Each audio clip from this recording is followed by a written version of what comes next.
दाढ़ी मूछे वाला काला काला पुरुष हाथ में छड़ी हाथ में तलवार लेकर के आ रहा है और वो नहीं चाहता कि बैल के चौथा चरण रहे। और जैसे ही राजा परीक्षित ने देखा नेते गुणा के यशोधरा, मैं गुणा के अर्जुन का पुत्र परीक्षित तुमको नहीं छोड़ूंगा, कलयुग सावधान। और कलयुग कहीं लगा कि परीक्षित मुझे नहीं छोड़ेगा, तो कलयुग ने हाथ जोड़े और शरण में आ गया कलयुग। परीक्षित को याद आ गया कि मेरे बाबा मुझे बता कर के गए थे, यदि शत्रु भी शरण में आए तो उसको छोड़ देना, मारना नहीं। कह लगे कलयुग तुम मेरे राज्य में नहीं रह सकते। राजन, जैसे सत्ययुग त्रेता द्वापर आया था ना, मेरा भी तो नंबर है, मैं कलयुग हूं, मैं कहां रहूंगा नहीं, मुझे कोई स्थान दीजिए नहीं। तो राजा परीक्षित ने 4 स्थान दिए।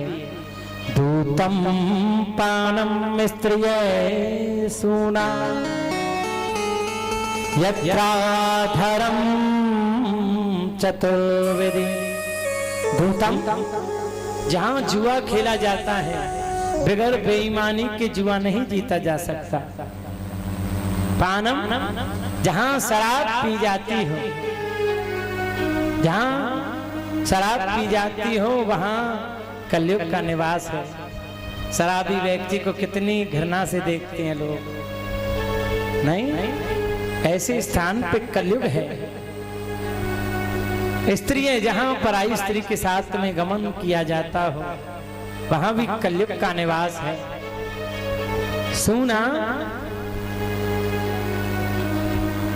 जहां किसी जीव की हिंसा की जाती हो, अपनी देह को लाल बनाने के चक्कर में हम बकरे मुर्गे को समाप्त कर देते हैं। कलयुग कहने लगा ना तो राजा परीक्षित किसी की हिंसा करते हैं, न जुआ खेलते हैं, न शराब पीते हैं, और जब तक राजा के अंदर प्रवेश नहीं होगा तब तक काम कैसे चलेगा। कहने लगे राजन, ये 4 स्थान अशुद्ध हैं, मुझे कोई सुंदर स्थान बताओ ना। इतने में ही राजा परीक्षित के मुख से निकल गया कि तुम्हारा निवास स्वर्ण में हो। इतना ही कहा कि कलयुग का प्रवेश राजा परीक्षित के मुकुट में हो गया। उन्होंने सोने का मुकुट पहन रखा था। यहीं पर ऋषियों ने प्रसन्न किया सूत जी से। सूत जी कहा तो भगवान श्री कृष्ण कहते हैं धातु नाम अस्मिन् कांचनम, मेरा निवास सोने में है। तो कलयुग का प्रवेश क्यों हुआ सोने में? कहने लगे जो 1 नंबर की कमाई का सोना है उसमें भगवान का निवास है, और जो 2 नंबर की कमाई का सोना है उसमें कलयुग का निवास है। तो जो ये राजा परीक्षित ने मुकुट पहन रखा था, ये ईमानदारी का नहीं था क्या? अरे ईमानदारी का नहीं है तो बेईमानी का था। जब भगवान श्री कृष्ण, भीम और अर्जुन गया गए और गया के राजा जरासंध का उद्धार किया, तो भीमसेन जी जरासंध के ही मुकुट को ले आए। और यह भी कलयुग का दुष्प्रभाव है कि आज राजा परीक्षित ने जरासंध के ही मुकुट को पहना। ऐसा कहकर के परीक्षित जी गए और प्यास लगी तो एक समिक मुनि का आश्रम है, उसी में समिक मुनि तपस्या में बैठे। राजा परीक्षित ने कहा कि मुझे जल पिलाइए ना। समिक मुनि अपनी समाधि से नहीं उठते। अब तो परीक्षित को क्रोध आ गया, अरे मेरे कारण तुम नितांत वन में रहते हो, मुझे जल नहीं पिला सकते, जल नहीं पिला सकते मुझे। परीक्षित को क्रोध आया और क्रोध में परीक्षित ने वही मरा हुआ सर्प पड़ा था उसे समिक मुनि के गले में पहना दिया।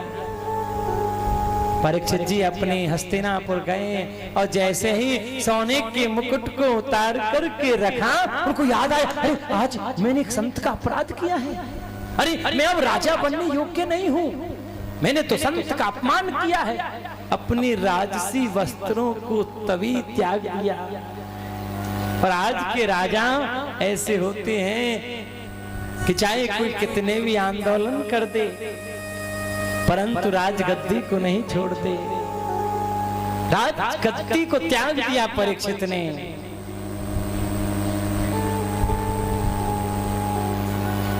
अब इधर श्रृंगी को पता लगा तो श्रृंगी ने साफ दिया कि मेरे पिता के गले में जिसने भी मरा हुआ सर्प डाला है, आज से 7वें दिन इसी का पूर्वज तक्षक सर्प उसे डसेगा जिसने मेरे पिता के गले में मरा हुआ सर्प डाला है। साफ दे दिया। समिक मुनि के नेत्र खुले, गले में मरा हुआ सर्प देखा तो कहने लगे कोई संत मेरी परीक्षा ले रहा हो। कोई बात नहीं है। इतने में श्रृंगी बोला पिताश्री आज के बाद वो बचेगा ही नहीं। क्या हुआ बेटा, तुमने क्या किया है? पिताश्री मैंने उसे साफ दिया। किसको? ये तो मुझे भी नहीं पता। कौन आया था यहाँ? दिव्य दृष्टि से समिक मुनि ने देखा कि राजा परीक्षित आए थे और वो जल मांग रहे थे। मैंने उनको जल नहीं पिलाया। अरे उसी के कारण हम इस नितांत वन में रहते हैं। अरे तुमने उन्हीं को साफ दे दिया। तितिक्षा करुणा मैत्र्या चाखल जंतु सो समत्वेन च सेवात्मा भगवान सम प्रसेदते। संत को तितिक्षा होना चाहिए, करुणा मित्र होना चाहिए, संत को क्रोध नहीं करना चाहिए। तुमने पुत्र क्या किया है? समिक मुनि ने अपने शिष्य गौरमुख को भेजा, कहा कि राजा परीक्षित से जाकर के कहो कि उसके पास केवल 7 दिन हैं।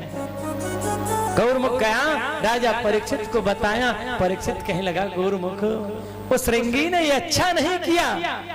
7 दिन तो क्या, मैं 7 सेकंड अपने शरीर को रखना नहीं चाहता। मैंने एक संत का अपमान किया है। मैंने संत का अपमान किया है।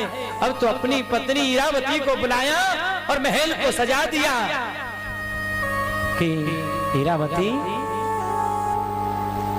मेरी मृत्यु 7 दिन पहले नहीं होगी, 7 दिन बाद नहीं होगी। संसार में केवल तो ही ऐसे पुरुष रहे जिनको अपनी मृत्यु के बारे में पहले पता लगा।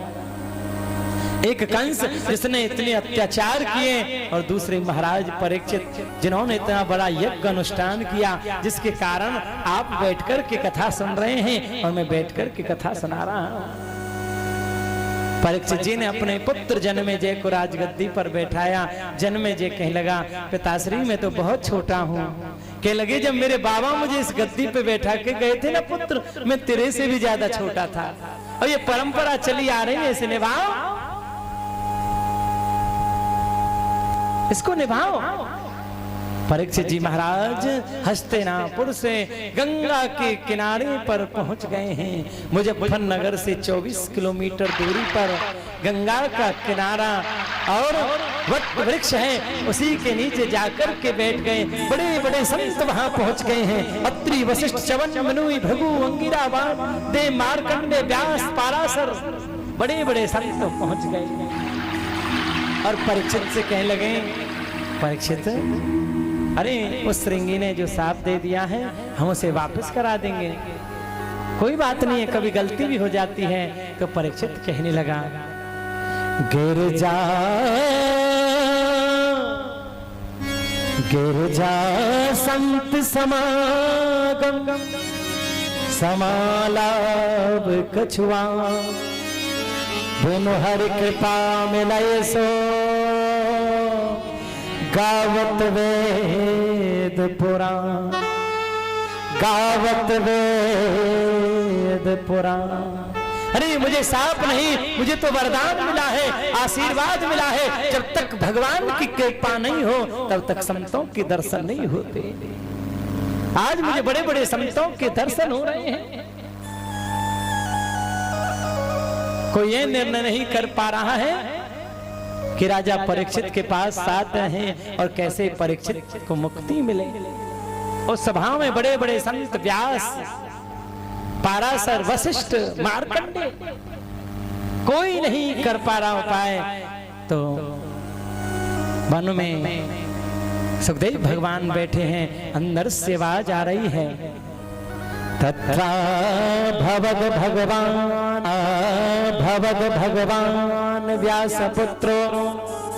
हे व्यासपुत्र सुखदेव, तुम उठिए और आज तुमको परीक्षित याद कर रहा है। उठते ही सुखदेव भगवान वृक्ष के नीचे पहुंच गए और उस स्थान का नाम पड़ गया शुक्र ताल। बोलो सुखदेव भगवान की।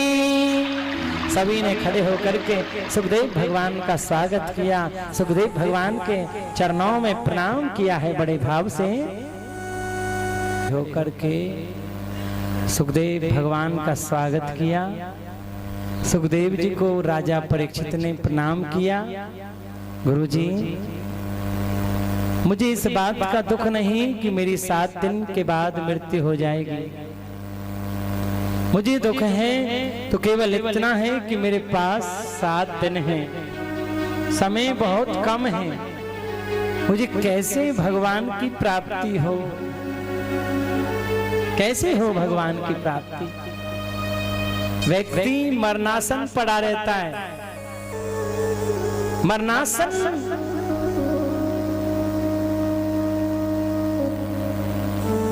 पड़ा रहता है व्यक्ति,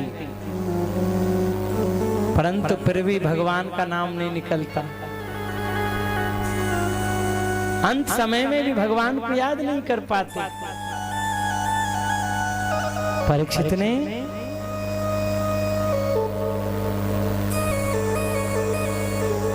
यही निवेदन किया। सुखदेव भगवान कहने लगे, परीक्षित तुम्हारे पास तो 7 दिन हैं। महाराज खटवांग को तो एक मुहूर्त में भगवान की प्राप्ति हो गई। महाराज खटवांग इंद्र की सभा में बैठते, वहीं नारद जी पहुंच गए। नारद जी बहुत बड़े जोशी हैं। नारद जी से कहने लगे, खटवांग जी हमारी कुंडली बताइए ना, हमारी कैसी राशि चल रही है, हमारे बारे में बताओ ना। नारद जी कहने लगे, अरे अभी तो मैं सभा में आया हूँ भैया, बाद में पूछ लेना। अरे नारद जी 2 मिनट लगेंगे, बताने में क्या फर्क पड़ रहा है। हाँ,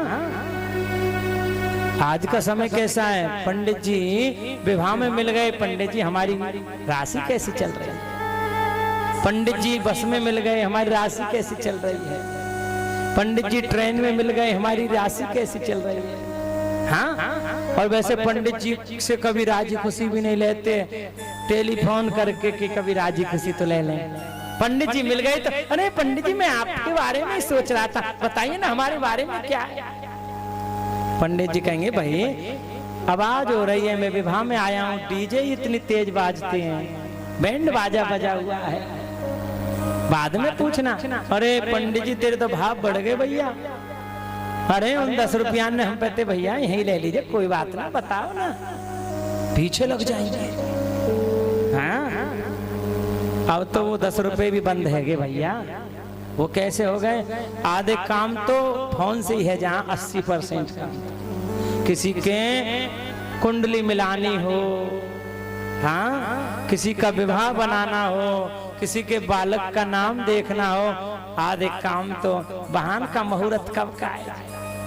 हाँ, आधे काम तो फोन पे ही हो जाते हैं, उनकी दक्षिणा भी नहीं आती भैया। हाँ, हमें नुकसान हो गया बहुत ज्यादा। मोबाइल का फायदा बतावे, पंडित जी ने नुकसान हो गया। नियम ये है कि ब्राह्मण के घर जाकर के अपना पंचांग दिखाएं, अपनी राशि को दिखाएं। ये नियम है ब्राह्मण के घर जाने का, वही पूछना चाहिए। ये नहीं है फोन पे पूछने लगे। पंडित जी बाइक चला रहे हो बेचारे, पंडित जी देखना हमारी कुंडली मिलाना। अरे भैया भी मैं बाइक, अरे 2 मिनट साइड में लगा लेना, कौन सा फर्क पड़ रहा है। हाँ, फिर जल्दबाजी में ऐसी कुंडली देखे और कहते बता दे पंडित जी भी दुखी है, जाओ विवाह कर लो, 34 गुण मिल गए, 36 में थे, जाओ। और कहते 3 महीना पीछे तलाक। पंडित जी तुम्हें तो दिखाई कुंडली। अब पंडित जी की क्या गलती, उसने भी भक्ति चपरती देखी कुंडली। हाँ? भक्ति चपरती देखी। अब ऐसे ही नारद जी के पीछे लग गए। नारद, एक मुहूर्त के बाद तुम्हारी मृत्यु निश्चित है। खटवांग घबरा गया, अरे 1 मुहूर्त के बाद मृत्यु। और उपाय भी पंडित जी बताते हैं। और उपाय क्या है इसका? श्रीमद् भागवत महापुराण की कथा सुनिए। पास तो 7 दिन है, परंतु क्या शर्त है? जितासनो जित सांसो जित संगो जितेन्द्रिया स्थूल भगवतो रूपे मनो सदा धिया। जितासनो, एक आसन पर बैठकर के कथा सुननी है। सबसे बड़ी बात है आसन को मजबूत करना। ये कथा ऐसी तो है नहीं 2 घंटे कल 3 घंटे आज। ये कथा तो लगातार 7 दिन 7 रात्रि तक चलेगी। हाँ, पहले दिन की कथा 7 बजे विश्राम है, तो द्वितीय दिवस की कथा 7:01 पर प्रारंभ। और पहले कोई संगीत म्यूजिक नहीं होता था, और समय नहीं होता था। उस समय केवल कथा सुनाई जाती, भगवान के श्लोकों से ही गायन किया जाता। और आज बगैर संगीत के काम नहीं चलता भैया। बगैर संगीत के काम है भी नहीं, हम ही अधूरे हैं। हाँ, संगीत शोभा है आज की, क्योंकि हर चीज चाहिए आज की कथा में। कथा एक आसन पर बैठ के कथा सुननी चाहिए। व्यास जी की तरफ ही पैर फैला लिया, अरे तेरे सदके जावा। आए हाय, क्या बात है। आए हाय भैया, भैया नत्थी डागर जी। सांसों प्राणायाम के माध्यम से, लोम विलोम के माध्यम से सांस के ऊपर काबू पाना चाहिए। जित संगो, संग अच्छा करना चाहिए। जितेंद्रिय, 5 कर्म इंद्रियां हैं, 5 ज्ञान इंद्रियां हैं। हम आंखों से कोई अश्लील नृत्य देखते हैं तो काम उत्पन्न होता है, कानों से अश्लील गाने सुनते हैं तो काम उत्पन्न होता है। और इनको बस में करने वाला है मन। मन की इतनी तेज गति, आधे सेकंड में दिल्ली, आधे सेकंड में बंबई, आधे सेकंड में अमेरिका। हाँ, दिल्ली जाओगे 6 घंटे लग जाएंगे। बंबई गए हवाई जहाज से भी जाओगे 2, 2.5, 3 घंटे लग जाएंगे। हाँ, और मन आधे सेकंड में दिल्ली, बंबई, अमेरिका, जन कहाँ घूम जाए कोई पता नहीं है। जितना बड़ा प्लॉट होता है ना, उसमें उतना बड़ा मकान नहीं होता। जितना बड़ा मकान होता है उसमें उतना बड़ा दरवाजा नहीं होता, और जितना बड़ा दरवाजा होता है उसमें उतना बड़ा ताला नहीं होता, और जितना बड़ा ताला होता है उसमें उतनी बड़ी चाबी नहीं होती। जैसे चाबी को रख के भूल जाते हैं, ऐसे ही भगवान की कथा के समय उस मन को रख के भूल जाना चाहिए। कहाँ? वृंदावन बिहारी लाल के चरणों में। यही कहते हैं